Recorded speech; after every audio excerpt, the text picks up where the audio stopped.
Hey everybody, this is Natalie from Weatherford College RN program, and today we're going to be talking about breast cancer. And so our patient that we're talking about today came in to see her doctor, and she's 65 years old. She has a history of a mom that was that did have found a lump in her breast, and so she came in today with a lump that she had found on a self-exam, and she was kind of wanting to have it looked into. She'd also had some lab work done that kind of showed a higher risk of her developing breast cancer. So we're going to talk about the diagnostics first. The first line that they're going to go into after this is a mammogram, and that's just an x-ray of your breast. What they do is they take it in a machine and they take it in there and kind of squish the breast down, and then it goes through and makes some images to see if there's any lumps that they find. If they find some, then we're going to go to a breast ultrasound. And so this, everybody's pretty common with the ultrasound. They're just going to go from the outside and be looking at a specific area where they have found the lump on the mammogram. It's going to use sound waves just to go in, and it produces the image of where the lump is. And then once they've kind of realized where the lump is, then they're going to go in and they're going to do, they could do a breast MRI that could kind of show it a little bit more in depth. And that way, whenever they do decide to go in and do the biopsy, that they know exactly where to go. So, the biopsy, a lot of times what they'll do is they'll go in with a needle and they'll go down into the lump itself, bring out a piece of the lump tissue, send it off for pathology to make sure that it is either cancerous or non-cancerous. So right now we're looking at her social concerns with this particular patient, and she is more than likely going to be anxious about this diagnosis, especially since her mom's already been through it. She also may have some body image problems that are going to develop after, if she does have breast cancer and she has to have a mastectomy. That's also going to interfere with her sexual relationships. So the lab test that she had done was the BRCA1 and the BRCA2. This is just a blood test to show your risk of developing a cancerous tissue of the breast. Signs and symptoms that she came in with was a non-tender lump. This is very common with breast cancer. It'll be in the outer quadrant of your breast.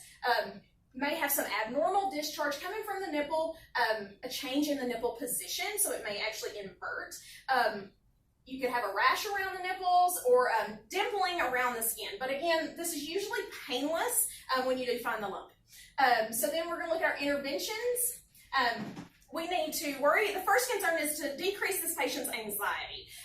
We need to make sure she's educated on what the process is, as well as what the treatments are going to be. About some of the surgical interventions, if you are found to have a lump in your breast, so they can do a lumpectomy, which is where they actually go in and just remove the lump and a little bit of the surrounding tissue, but conserve most of the breast tissue.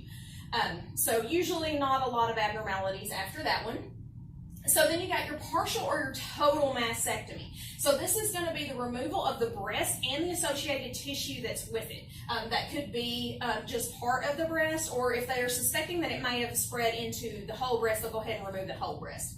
Then we come to the radical mastectomy. Now this one's a little bit deeper. This is after they found it a little bit later stage, and so the tumor has gotten deeper in. So they're going to take out the lymph nodes as well as some of the muscle tissue as well, so you're going to have a little bit of that concave effect after they remove the breast. And so that brings us over to the pharmacological treatments. This is your medication, and this is your chemotherapy drugs. So we got the cyclophosphamide, the doxorubicin, and the fluorouracil. And those are very common chemo drugs that they'll be given for patients that are positive for breast cancer. So chemotherapy can prolong a person's life and potentially rid them of cancer, and that's what we really want to happen, so that there's a high success rate of survival. The side effects are unpredictable though, so it's going to be dependent on how the patient receives the medication and kind of how their body responds to it.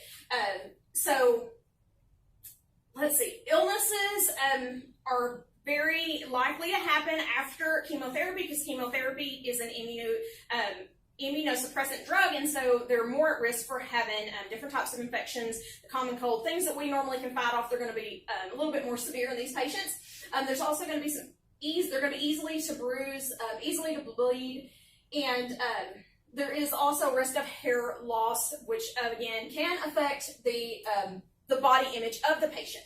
And like I said, those are the most common side effects. So you can always look up on ATI and take the quizzes and get some further education on your breast cancer knowledge.